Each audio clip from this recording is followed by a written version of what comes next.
In January and February of this year, a series by the Philadelphia Inquirer, penned by Samantha Malamed, called Youth Justice, investigated the complex issues within Philadelphia's juvenile justice and child welfare systems. The articles highlight the high rates of youth incarceration in the city compared to national averages in other major cities, detailing the potential for a, quote, womb-to-prison pipeline for the children in the care of the Department of Human Services, or DHS. The reporting also examines the failures and inconsistencies in reform efforts by the District Attorney's Office and instances of abuse and illegal lockdown practices within the juvenile detention facilities themselves, raising concerns about the well-being and future outcomes of the affected youth. The quote, womb-to-prison pipeline, also referred to as the DHS to prison pipeline, describes the phenomenon in which children, particularly those involved with the child welfare system, are disproportionately likely to become entangled in the juvenile and criminal justice system. It shows how systemic issues and biases within the child welfare system can inadvertently funnel young people towards incarceration. This begins with involvement with DHS and can lead to juvenile detention and eventually the adult criminal justice system. Teens with active DHS cases are about 11 times more likely to end up in the city's juvenile hall compared to other Philadelphia teens. Children who have been through the child welfare system constitute at least 1/4 of the kids in the Philadelphia's juvenile justice system and at least 1/3 of those in detention. And of those in detention, sometimes they are being brutally abused. Video obtained by the Inquirer shows what teens have been complaining about for decades. These images shows a counselor at Cove Secure, a youth institution in Pennsylvania, shoving a teenager, Abdul Anderson, in May of 2024. That counselor has since been fired, but the problems persist. Teens sent to these youth institutions as a deterrent from the real prison often face physical, emotional, and psychological abuse from those whose care they were left in. Often these teens would leave these facilities worse off and more angry at the system designed to protect them. For more than a century, government officials and researchers have concluded that confining youth in institutions leads to worse outcomes, lower graduation rates, and worse employment outcomes, more recidivism, and later a greater risk of adult incarceration. Moreover, abuse in these juvenile institutions have proven to be endemic. In national surveys, upward of 1 in 14 youth in state facilities reported being sexually abused. With that being said, a lot of the teens we're going to talk about in this video come from these very situations. The drillers and steppers that are getting younger and younger are being missed or lost in a landscape that more often than not forgets about them. Come through here. Come through here. Come through here. Come through here. Come through here. Come through here. Told me I'm the reason you What we do? That 24th Street? We need this try come through here. Don't fucking play with us. Hey yo, listen. Hold on. I'm about to put the icing on the cake. Honcho, you don't even got a gun. What the fuck? You don't got a gun. Let's slide then. Come on. Don't try to ask nobody to see they drum. Don't do that, cause you don't got a gun. Kyer Strickland, or Double O, or Seven Side Honcho, is a prime example of what happens to the young boys who are left to fend for themselves, living in an area entrenched in gang war and poverty. Don't get me wrong, he is in no way a victim, but our environment, good or bad, shapes us, and that's just a fact. Kyer Strickland's block that he died for, 7th Street in South Philly, just got indicted by a grand jury, along with the Ops, the Senders, or 5th Street, in which 12 people, all under the age of 21, were arrested in what authorities say is a years-long shootout between the groups, with a lot of innocent civilians getting hit in the process. A big bust involving what police are calling 3 major South Philadelphia shooting gangs. 12 people now charged for their roles in more than a dozen crimes, including a homicide. The district attorney says the group is affiliated with a street gang. Here's our STVPhilly.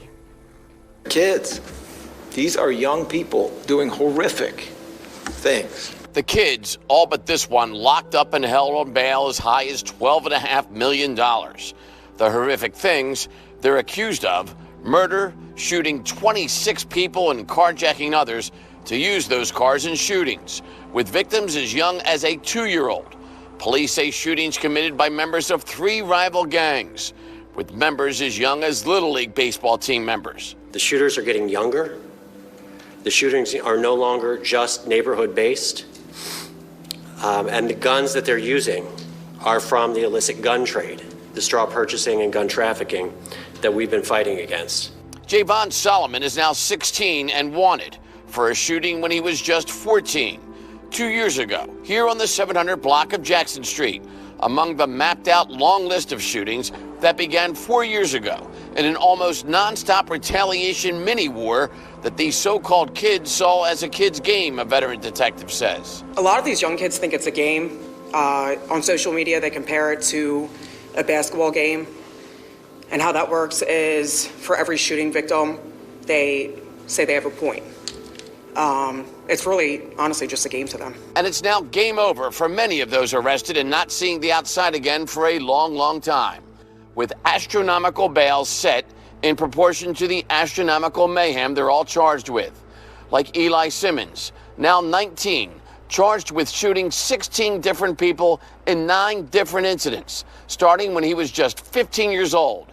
Prosecutors say they brag about being in a gang called the Senders and its killing and shootings, then make videos that help lead to their own identification. Was that these Senders used a motto or a slogan in many of their music videos, raps, and other social media posts. That slogan was, if you want to join the Senders, get a body, then you gang with us. 31 victims. We cannot lose sight of that. 31 victims, 2-year-old victim. Man, can you imagine the amount of trauma served on those blocks, those neighborhoods, those families? It's disastrous. It's catastrophic. In Center City, Steve Keeley, Fox 29 News. One journey senders get a body, didn't gang with us. I said one journey, get a I, of course, will be making a video documenting these events in full and delving a lot deeper into the things the news didn't, like the many murders which weren't mentioned in these charging documents. For instance, one of the murders not charged in that case but was allegedly part of the war is the death of Aquill Foster. On Tuesday, June 21st, 2022, Quill was a passenger in a car driving on the 600 block of Rittner in South Philly when the car was suddenly ambushed. The way the news describes it, it makes it seem like Quill's brother left him in the car. Others driving in a car in South Philadelphia are on the receiving end of gunfire. One of them was killed. 18-year-old Aquill Foster was a passenger in a car the night of Tuesday, June 21st. At 11:45 p.m., Foster's brother was driving them along the 600 block of Rittner Street in South Philadelphia. That's when police were called for reports of a person with a gun. Inside the vehicle was one male, who was later identified as Mr. Foster. He was shot.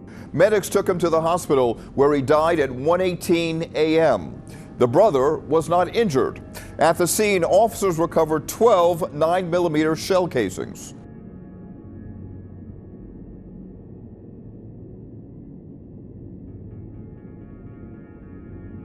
About a year after Quill, it was Deke Loco who was gunned down in South Philly. 3 Command. 33rd District units still holding the scene for the homicide at 17th and Christian. It's the shots heard around Graduate Hospital.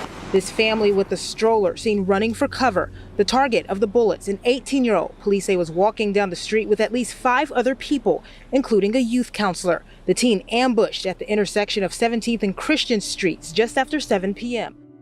In July of 2023, almost exactly 1 year after the death of Aquill Foster, Sadiq Dove, or Deke Loco, would meet the same bloody fate as his close friend Quill. Outside without your fire, he really loco. Be slipping on his side, shit come with repercussions. He was speaking on young boys until we cracked his dumpling. Dissing on my brothers, now it's Klapperz in my Dutch. I know Duke was big get back, but I think Germ was back. Klapperz in my backwood, Klapperz in my weed. I love when Klapperz die, bitch, I love when Klapperz greed. Yeah. The local died and they tell two, they rearranged, they rock the drink. They gave local fucking curfew, nigga went home late. The booger with the locust fucking with my head. They hit local with atomic warfare, turned them to a Martian. When Deep Loco died, they threw a party right next to his hearse. So Deep kept trying to play ball, he got chased out the wild. Deep Loco was at the YMCA and he couldn't get away. Looking at Honcho's Instagram, he had a lot of love for Quill and Deep, even stating he's not, quote, CCK, and all he cares about is revenge for Quill or Quilly Gang. I don't know nobody on this live, bro. It's strictly 00. My 7th Street is not even up right now. You know how they get. You QGK? No, I'm not CCK. I'm Quilly Gang. That's for Quilly. His name was 7th Street Honcho, and by that you can see he reps 7th Street. 7th Street mainly beats with 5th Street and other blocks from around South and West Philly. In my upcoming Cinders vs. Klapperz video, I will show how this war played out right on social media and how the people engaged in this knew they were going fed, but those involved didn't seem to care about self-snitching. Well, your brother, you told me I'm the reason you keep a gun. What you say? On your brother, bro. You told me I'm the reason you keep a gun, nigga. I pick you out here. Nigga, you know what I'm doing. Stop tripping. You just told me. He said chill. Hey, yo, what do you be talking about, Cat? Like, bro, you dumbass, your whole about the two, bro. What's up with y'all niggas, yo? You like, what's up with you, bro? Stop fucking talk like that if I slap shot your mom. Who? Bro, stop. Where that at? Where that at? Where that at right now? Yo, keep trying to chat on live. Come on. Hey, where that at right now? Y'all here every day. Where that at? Yo, chill. Where that at right now? Nigga, this Fraser Street, nigga. How y'all come through our hood? Y'all don't know where we at. Not on Fraser, I'm on you fraud. Nigga, you be on Fraser Street right now, nigga. What the fuck you talking about, nigga? I ain't gonna lie, bro. I don't been 56 Street, bro. Nigga, come out here right now. Come out here right now. I don't been 56 Street. Well, I would have been on you right now if I wasn't bro. Probably try to chill on Parkside, we dropped 50 we would've had 7 side, Honcho, we fast when he run. When Kyer Ladson, known as Pop or Pooh, was caught in the crosshair of 2 gunmen and shot multiple times in his body and chest, Honcho had no problem going on live and telling what he allegedly did. When them niggas who really giving that out, you don't know how to take that shit out. Stop lying. Niggas know what's up. What you saying? I prepped on your man. We dropped 80 on him. Bro, in the same day bro died, you was sitting there watching your man get fried. You fucking goofy. We dropped 80 on him, bro. 6 p.m., police responded to a double shooting at 3rd and Montrose Streets. We have over 75 spent shell casings. Those casings show there were 2 guns used in the shooting. 19-year-old Kyer Ladson was murdered. Another 19-year-old was injured. My brother, he actually did say that he saw the dead body. A neighbor says she watched. In the same day bro died, you was sitting there watching your man get fried. You fucking goofy. Cameras captured the gunman in one of 2 deadly shootings in South Philadelphia neighborhoods just last night. The violence happened within a 3-hour span. Now police are looking into whether these shootings could be connected as neighbors recount the fear they felt as all those shots rang out. Action News reporter Maggie Kent live at police headquarters today with the latest on both of these investigations. Maggie. Brian, 3rd District police officers responded to both of these shooting scenes happening within 3 hours of each other. In total, 5 men were shot and 2 of those men died as a result. Now, as you mentioned, investigators are looking into whether these shootings happen to be related.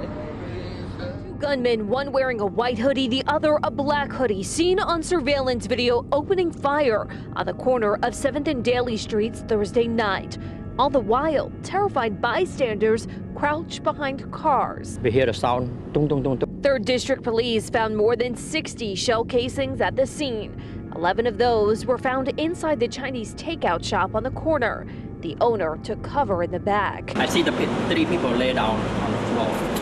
Maybe I don't see anything because I ran to the back. 3 people were shot. A 28-year-old man and a 21-year-old man were hit, but will survive. The bullet struck 38-year-old Charles Fickling multiple times, killing him. 3 hours earlier, just before 6 p.m., police responded to a double shooting at 3rd and Montrose Streets. We have over 75 spent shell casings. Those casings show there were 2 guns used in the shooting. 19-year-old Kyer Ledson was murdered. Another 19-year-old was injured. My brother, he actually did say that he saw the dead body. A neighbor says she watched the aftermath from her window. I thank God that it didn't hit our house. Like, it was terrifying. With 5 homes struck by gunfire, we're lucky no one inside of these properties was struck. 5th Street, or the Senders, took Kyer's death as a loss and allegedly spun back the same night for revenge. Charles Fickling, or Dup, was on the 700 block of Daly Street when 3 gunmen were captured on security camera gunning him down. The Senders, too, had no problem explaining to an Instagram live audience what they did. Bro, God, you was sitting there watching your man get fried. You fucking goofy. You better have one of these when I bounce out. You better have one of these. I better have one of these. Chill. You better have one of those.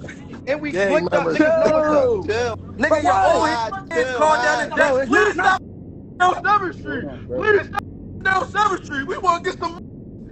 What you talking about? Fuck that block on every turn. Y'all go down any further, y'all gonna be on Oregon Ave. Y'all gonna be on Oregon's cheese steak joint. In July of 2024, the stress of all these unresolved emotions and stressors that Kyer, or Honcho, had introduced into his life started to catch up to him. His ops speculated he was taking too many pills and that they were possibly laced. Honcho, and you just said, on the guys, you just said, I don't want to beef with Fishery no more because Fishery is giving 7th Street the fucking belt. Right or wrong? Hey, bro, only reason why I said that is because when y'all came through there, y'all ain't hitting no young boy. Oh my God. Ever since low down, bro, that's what I'm saying. You done tripped the fuck out, bro. Stop taking them Zans. I told you. Hey, bro, look, guy, listen to me. Look, guy, we bet you, man. 7th Street selling fake perks out here. This is the results of the 7th Street perks right here. Nigga, you know how much money 7th Street got on you? We giving 7th Street the belt. Hey, yo, Honcho. You know how much money we got on you? You know how much money we got on you? That nigga bustin'. Well, I ain't gonna lie. I told my block, they don't even gotta put money on y'all. We gonna fucking dust y'all. He would post on his Instagram stories sometimes 20 to 25 times a day, sometimes repeating the same songs and verses. He would go on live with his ops and go super fed. Then, on August 7th, 2024, it was all over. Kyer Strickland was found in North Philly on Park Ave with a shot to his shoulder. He was rushed to the hospital where he died.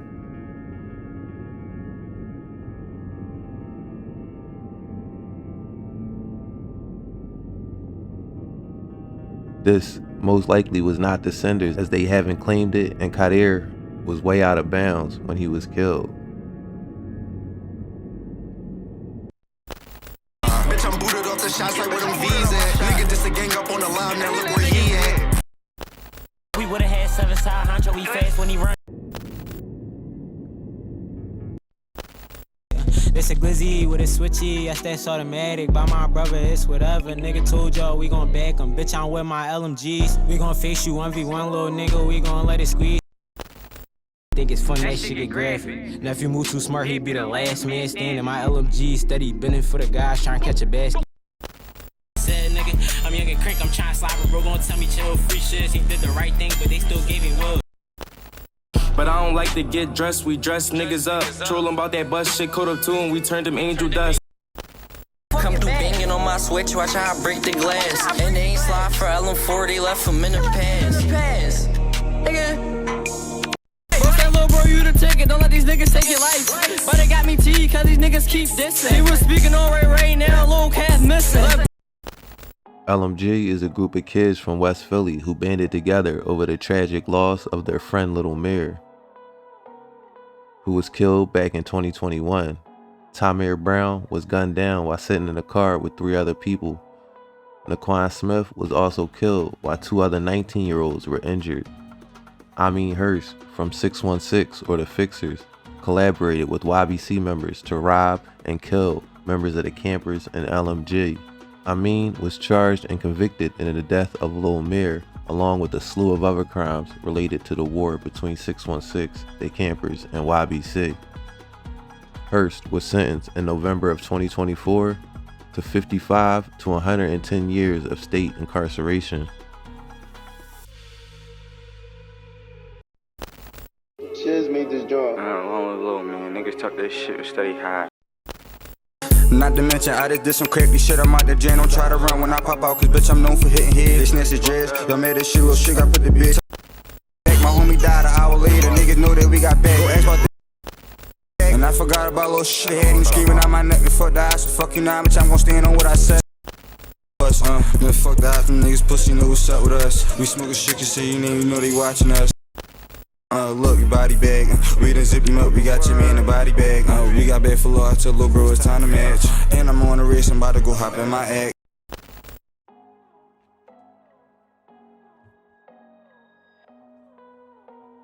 After the death of Mir, Lil Neff, Westside Kev, and others created LMG, or Lil Mir Gang, in honor of their fallen friend. LMG became a thing after Mir's death, but they were friends before this, and things were going down in the neighborhood before the death of Lil Mir. Ninthside is another block in West Philly that's clicked with YBC, and Ninthside Reed, their most well-known rapper, can be heard rapping about the war constantly. Let me get that nigga dub. Hit his homie just because. My shot water. Like my gun came with a tub. Bro stepped on more than one. I think his shoes come with a rug. Lil Riz and Jizz are other names you hear from Ninthside who raps about the street activities of the gang. In the song LMGK, Riz can be heard rapping about two situations in particular: the death of his friend Ray Ray, or Riz, and the death of Westside Kev of LMG. We done overcooked the rapper nigga just for playing tough. He was claiming LM gang and that shit got him touched. We nailed that nigga to the ground, he caught 3 different weapons. You better ask around my way, bitch, we been fucking stepping. Them niggas running with they hots, they need some different friends. Like why the fuck y'all got them Glocks, who gave y'all niggas gins? They ain't sliding up for Kev, they brought them niggas bluffing. And Ja was there, he caught it too, like why the fuck you running? Little nephew kept on trolling on the gram, we bent and dropped a dozen. He had to pay them consequences, kept on trolling, ran by. And they ain't even peeped the blitz, we got up on them in the skies. We got up close in disguise. They kept dissing Ray and Boz, we caught a bucket for the guys. Sean Jazair Brown, who was 20 at the time, also known as Shiz, who lived near 76th and Overbrook Ave, pleaded guilty to third-degree murder in the September 13th, 2020 killing of Nare Crisden, who was 19. Shar and Rick, that mother says her son was her best friend. That 19-year-old victim was a football and a track star. And last night, the mom got a call that almost killed her too. Her son. That boy was my best friend, and he had my whole entire heart. He is Nare Crisden from Overbrook. His mom says he was the fastest kid in school, and they dreamed of his future. And I told him, I said one day, I said, you're destined. You're destined for greatness. You're a king. Act like one. Police say Sunday night he was found dead on a sidewalk with gunshot wounds in a Wynwood neighborhood. I could see the body from my window. Investigators say it happened around 10:45 on Surrey Lane near Haverford Road. Neighbors say they heard half a dozen shots. Within minutes, police flooded the block and told everyone to go inside. It's a quiet neighborhood. I'm surprised and hope it doesn't happen again. I'm smoking race to the face, so you snitch on the game, kicking urge when you fucking race. Nare, who went by Ray Ray or Riz, was once friends with Shiz. The sentence was handed down by Montgomery County Judge William Carpenter as part of a plea agreement that dismissed a more serious first-degree murder charge, which carried a mandatory life sentence. The incident began around 10:43 on September 13, 2020, when Lower Merion police responded to reports of a shooting in the 1400 block of Surrey Lane in the Wynwood section of the township. Officers arrived to find Nare Crisden suffering from multiple gunshot wounds to the torso. He was pronounced dead at the scene. Ray and Shiz spent the evening in Ray's grandmom's house in the basement in Overbrook Park, playing games and drinking sodas, and just apparently having a good time. Later, they walked to a Conoco station on City Ave to grab snacks. Surveillance footage shows Nare smiling, appearing carefree, while Sean wore the red New Balance sneakers that Ray's mother had bought for him. As authorities processed the crime scene, detectives recovered 6 spent 9mm shell casings and a fired bullet from the pavement beneath Nare's body. 4 of the casings were found near his body, suggesting that the shooter advanced towards Nare as he fell, according to a criminal complaint. One of Nare's closest friends from 2nd grade, Sean Brown, or Shiz, called Ray Ray's mom his mom and lived with the family for more than a month.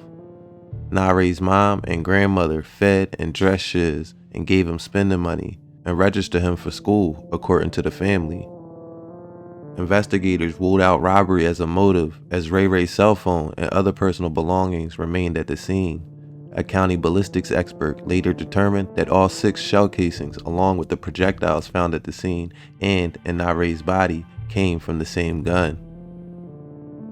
Police and the district attorney are investigating this as a homicide but have not revealed anything about a motive. Hill says she couldn't believe the call was real. And I said to the detective, you mean to tell me, are you telling me that I'll never see my son again? Like, I'll never be able to see my baby again? Now, as police look for a killer, Hill has a message for the person who shot her child. Whoever killed my son, they don't know that they killed me too. I will never be okay. I will never be okay. On September 18, 2020, 5 days after the shooting, detectives searched Sean Brown's residence, seizing clothing that matched the outfit seen in the surveillance footage. A forensic analysis of Shiz's clothing and the face mask uncovered particles that were characteristic of gunshot residue. During questioning on September 15th, Shiz admitted that he had known Nare Krishnan since childhood and confirmed that they were together on the night of the murder. However, he initially claimed that after leaving the store, they parted ways and he did not see Ray again. Detectives later determined that Sean Brown's statements was contradicted by surveillance footage placing him at the scene. While authorities have not publicly disclosed a clear motive for the killing, investigators uncovered a prior incident involving both Shiz and Ray Ray. In November of 2019, Yeadon Borough Police stopped Ray Ray while he was allegedly driving a stolen vehicle. During the stop, a front seat passenger fled and officers recovered a 9mm firearm from the rear passenger side floor of the car. Nare Krishnan allegedly identified the fleeing passenger as Sean Brown, or Shiz, according to court documents. That case was set for preliminary hearing on October 13, 2020, 1 month after Ray Ray's murder. I'm young and crank, I'm trying to slide, but bro gon' tell me chill, free shit. He did the right thing, but they still gave me wolves. LMG up in the mix, we got this shit Truman. Ray was gang, but he had told like, is you fucking stupid? He told him everything he know, he should've stayed clueless. And free shit is walking down, they say that nigga ruthless. This red room, I ain't with all that pushing piece. Bitch, it's me. Crack your RGV, fuck with them LMG. So all enforced ain't over top that boy, you leave him in the street. But they got me T, cause these niggas keep dissing. He was speaking on Ray now, little cat missing. Sean Shiz Brown sentencing marks the conclusion of the case, but the war in Overbrook Park in West Philly was just beginning. LMG is close with 0 to the 4 and the campers, as I said earlier, and the beef with Nonside, where Ray Ray was from, would continue. Lil Mayor could be seen repping 0 to the 4 before he passed. Like I said, a 616 member killed him, but you can see Nonside would mock his death along with others. A lot of the people from LMG and 0 to the 4 that passed away from gun violence due to other beefs that had nothing to do with Nonside were mocked heavily. And if you've been paying any attention, you know where this is headed. Almost 3 years would pass, but Nonside would finally get their revenge for the death of Ray Ray on August 19, 2023. Police say at least 9 people were shot, including Kevin July, or Westside Kev, who passed away. Police said that a large crowd came together for a birthday party, as I said earlier, but by 1:30 a.m. that Saturday morning, they responded to the scene after countless 911 calls came flooding in. We done overcooked the rapper nigga just for playing tough. He was claiming LM gang and that shit got him touched. They kept dissing on Ray Way, so I'ma call they bluff. He down try to get some ass 2 in the morning, nigga sent him up. I spot my target, then pursuit kept brain was everywhere. Bro left him laid out on that spot and they left teddy bears. Police said they found nearly 40 shell casings at the scene.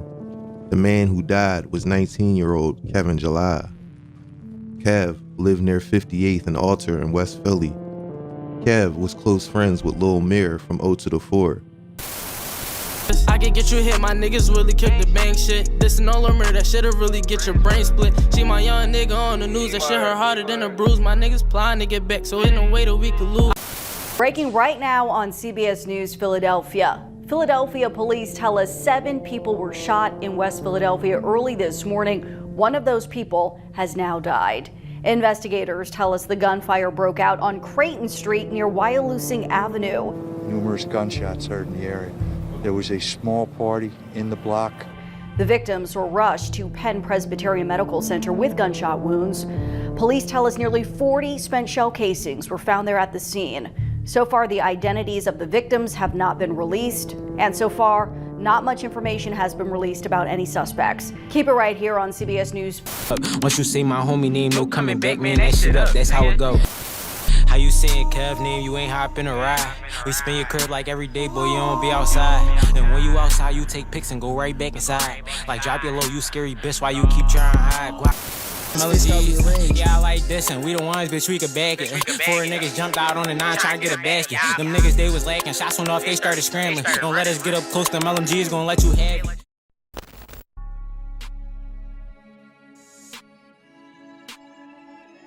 Rasheem Brown was another young man born in harsh circumstances. 58th and Catherine has changed over the years, but longtime residents know that the history surrounding this neighborhood has its ups and downs. In May of 1985, District Attorney Ed Rendell convinced Mayor Wilson Goode that there was evidence for a search warrant that was signed by Common Pleas Judge Lemon Abraham. The neighborhood was evacuated and barricaded by police on May 12th as cops told Move to get out. On May 13, 1985, shots rung out and police used tear gas and water cannons to try to force people to leave. Then, a helicopter dropped a bomb on the roof of the home. 11 bodies, including John Africa's, the leader of Move, were found in the rubble. Out of the home, only 1 adult and 1 child survived. 53 homes were destroyed, and in total, 61 were razed. I think this is safe to say this has probably been the most violent 8 hours in the history of Philadelphia officialdom, at least in the modern history of Philadelphia officialdom. There is an old CBS 3 broadcast with pioneers of our business. This Wednesday will mark the 35th anniversary of what became known as the Move bombing in Philadelphia on May 13th, 1985, after a day-long standoff outside a home occupied by members of a radical back-to-nature group known as Move. Police dropped an explosive device on their row home on Osage Avenue in West Philadelphia. It was believed that the Move members had an armed bunker on the roof of that row home. The dropping of the explosive device was meant to dislodge it. However, at the end of the day, 11 people, including 6 adults and 5 children among them, were killed. The fire triggered by the explosive device destroyed 62 homes in all. As the anniversary approaches, then Mayor of Philadelphia, Wilson Goode, is speaking out about the incident. Today, he penned an opinion article in the publication The Guardian, apologizing for the incident that left so many dead and a neighborhood destroyed. Goode writes in part, quote, "Although I was not personally involved in all the decisions that resulted in 11 deaths, I was chief executive of the city. I would not intentionally harm anyone, but it happened on my watch. I am ultimately responsible for those I appointed." All of this and more went down in the Overbrook section of the city. Growing up in Overbrook today is relatively nice compared to other sections of the city. However, violence still persists, and for some of the same reasons they do in other neighborhoods: revenge, boredom, and lack of direction and parenting. A fraction of a percent of the neighborhood kids is what stats tells us is who's engaged in gun violence. A fraction of a percent. And that's enough to wreak havoc. Level Up hosts high school aged and young adults on Tuesday and Thursday afternoons for meals, games, entertainment, tutoring, job prep, mentoring, counseling, and providing a safe space. An average of 375 teens from 55 schools attend weekly. In 2022, they received a $300,000 state grant emphasizing their vital role in offering life-saving support in Philadelphia. Level Up combats the alienation of young people caused by the deteriorating residential infrastructure, easy access to guns, underfunded public education, and concentrated poverty. It transforms lives, often one meal, one interaction, and one video game at a time, it explains on Level Up's website. 20-year-old Sheem Brown was murdered in the Cobbs Creek neighborhood of West Philadelphia on December 23rd, the 8th young person that attended Level Up in some capacity who was shot in 2022. Sheem had been a committed participant in the Level Up program for over 4 years. Pastor Aaron Campbell says Sheem, or Sheemy, was a magnetic young man, a dancer with the well-known Dollar Boys, who was painfully aware of the bullying and fear that often leads to young people toting guns and shooting each other. The 16-year-old surviving a near-fatal shooting last summer. Walking home with friends in West Philadelphia after a pickup basketball game when a group of young people approached them and clashed. How does it go from guys arguing to someone pulling a gun? It's just the way the world is nowadays. It's like people feel like they gotta have a gun to, have power. One bullet grazing his shoulder. It was a near miss. 562 people shot dead last year, the most ever in its history. Oh my God. Hundreds more than New York or Los Angeles. Someone must have got hit. Philly supposed to be the city of brotherly love, but you got brothers killing brothers nowadays because you got to worry about a stray bullet. Young black men like Rassan are disproportionately killed and wounded by guns in Philadelphia, comprising 75% of those shot. Gun violence, tragically the leading cause of death for black males between the ages of 15 and 34. For Rassan and his friends, those aren't simply statistics. They're names and faces they know. So you check on each other every couple days? Every day. Every hour of the day. Yeah. We got a group chat. We always ask. You have a group chat? Yeah, we always ask where y'all at, what y'all doing. Like, good morning, good night. Show of hands if you know anyone's ever been shot. Show of hands if you know anyone's ever been murdered. Show of hands if it were a relative or friend that was murdered. Have you ever thought about carrying a gun yourself? No, that's not us. We don't gotta carry a gun to express ourselves, So how do you stay protected? Stay valuing them. This will not change, and in fact, it will get worse. Reverend Aaron created Level Up in 2018, a program developed to mentor young people in Philadelphia. Multiple victims, we got hundreds of people. You could meet somebody so full of life, and it could be gone, just with a snap of a finger. Campbell describes the young people as feeling like a pariah generation, like the world in which they live is ruthless and devoid of adult guidance.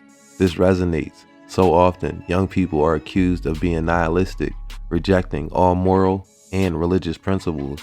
But the reality for some young people in Philadelphia is that they are trying to survive a nihilistic reality propped up by the challenges that Campbell confronts them with on a regular basis. Sheem Brown lost his life in Philadelphia on Friday, December 23, 2022.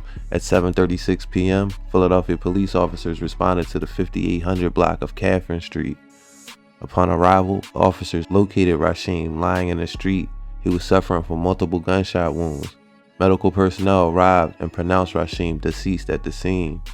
Sheem Brown was 20 years old. In the Cobbs Creek section of the city, a 20-year-old man was shot and killed. Happened just after 7:30 in the 5800 block of Catherine Street. No arrests in this case either, according to police. Drop the speed, one split turn, you know the rest. Come through shaking, I ain't talking about no dance. Once you heard that, nigga broke all on his man. Trolling with no rack, now that's some shit that I can't stand. Nigga chose the wrong side, he making options to his friends. He was blicking and got blick, bro, left his face up on a poster. That nigga level down. He been in with them fullies, trying to tap a nigga tight. Caught that nigga shaking hips and made his fucking body hot. Nigga would've thought that he was Megan the way we made him dry. Hollow bullets have him screaming like he Curtis Peen. He a dancer, play that role, and nigga, you gon' different peen. Keep dissing, but he never been a block. He got caught at Level Up, them bullets hit him in his top. When they bunched up in the group, we switched the corner. We gon' shake the crowd. Sheem got caught at Level Up, Lil Broski knocked his level down. 2 suspects were arrested by Philadelphia police on September 21st, 2023. They were charged with murder and related offenses. The case outcome is pending trial. Gillette Woodson, 16, and Saheem Hawkins, also 16, both of West Philly, were charged in this case. Everyone mentioned in this video went through something traumatic as a child. Untreated childhood trauma and PTSD accounts for the vast majority of violent crimes, up to and including murder. The systems put in place in society aren't enough on their own to catch everyone. It starts in the home. What we teach our young men and women about their culture, history, and heritage is the biggest influence on their behavior. To set barriers of what is and isn't acceptable behavior from the age of 2 is necessary. I'm not a psychologist, so I'll leave that up to the experts. So I'm gonna leave it there for now, and thanks for watching American Confidential, and until next time, be safe. Shit hit the fan, I back your play, you bet back mine, nigga. Dude could all them face shots, my guy remind niggas. Spoke on BM and Pop got popped, ain't hard to find these niggas. How I ain't smoking pop, my shot ain't sleep drop. We put 50 in that Chevy, left it smoking hot. How the fuck you try to slide and hit your folks, you better pick him up. Who the fuck is these Nerf niggas claiming that it's beef? Last time we stood out, Nerf had niggas running with their heat.